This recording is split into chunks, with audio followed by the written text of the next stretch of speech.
అసలు ముందు మనం పూజలకి, పారాయణలకి, వాయనాలకి వితంతువులను దూరం చేయడం అనే మహాపాపం తగ్గించుకుంటే తప్ప మన వ్యవస్థ బాగుపడదమ్మా. దయచేసి అందరూ గుర్తించండి. లలితా పారాయణ వితంతువులు కూడా చేయొచ్చు, వాయనం వితంతువుకు కూడా ఇవ్వచ్చు, ఏమీ అనుమానం లేదు. స్కాంద పురాణం శాసనం చేసింది అలాగా. ఎవరైనా కాదంటే బహిరంగ చర్చకి సిద్ధం. భర్త ఉండడానికి, లేకపోవడానికి, విడిపోవడానికి లలితా పారాయణకి సంబంధం లేదండి, అందరూ చేయొచ్చు. దయచేసి ఎవరిని దూరం చేయకండి. ఈ అవమానం ఇప్పటికీ జరుగుతోంది మన సమాజంలో. ఇది కాదు కావలసింది. ఇక్కడ భర్త బతుకుండడం ఒక్కటే ప్రధానమైన విషయం కాదమ్మా, కాపురం బాగుండాలి కదా. అది పైగా ఈ అవమానాలు ఎక్కువ ఆడవాళ్ళ ద్వారానే జరుగుతాయి. ఇది మరీ దారుణం. ఎవరునో వేరే వాళ్ళని అనుకోగల, మనమే చేస్తున్నాం ఇవన్నీ. మన ఇంట్లో వాళ్ళకే చేస్తున్నాం. మనం దండం పెట్టాలంటే అనుమానం, మొహం చూడాలంటే అనుమానం, ఎదురొస్తే అనుమానం.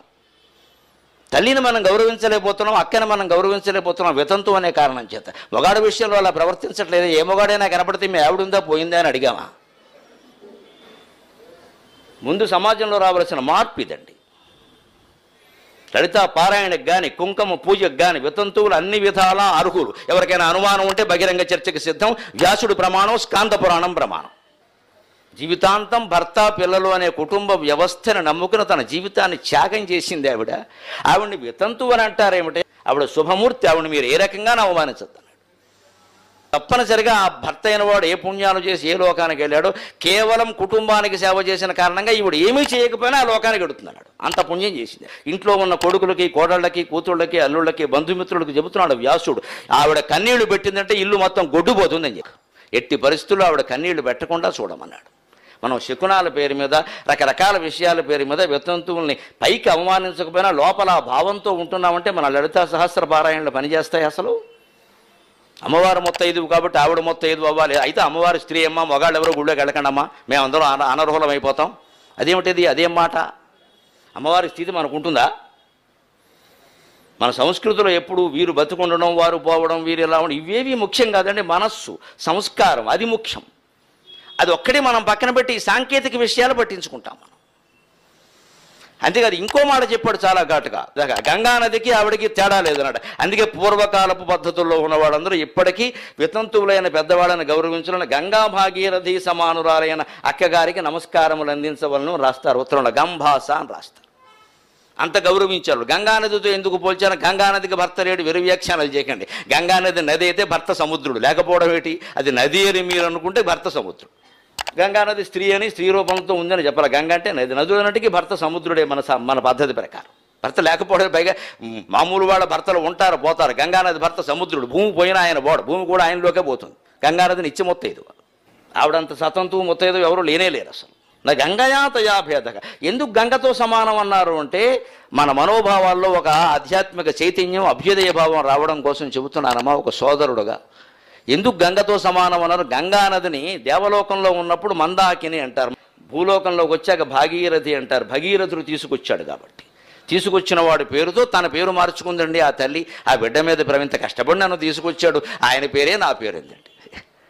ఇంత తీసుకొచ్చి వచ్చావు కదమ్మా భూలోకానికి, నీ పేరేం పెట్టమంటావని భగీరథుడు అడిగట. వేరే పేరు పెట్టడం ఏమిటయ్యా, నీ పేరే నా పేరు.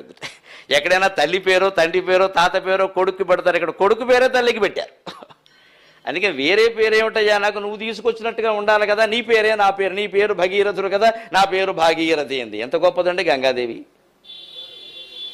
అంచేత స్వర్గంలో ఉన్నప్పుడు ఆవిడ మందాకిని, భూలోకంలోకి వచ్చాక భాగీరథి.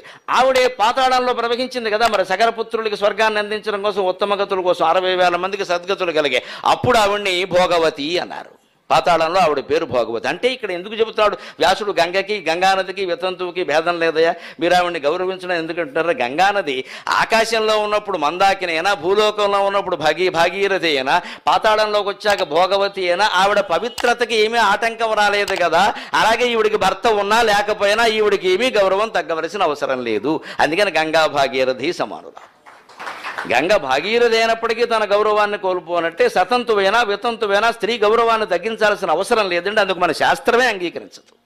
మనం కావాలని అహంకారంతో చేసే పనులు ఇది పురుషాహంకారం కూడా కాదు. విచిత్రం, స్త్రీలే ప్రవర్తిస్తారు ఇలా.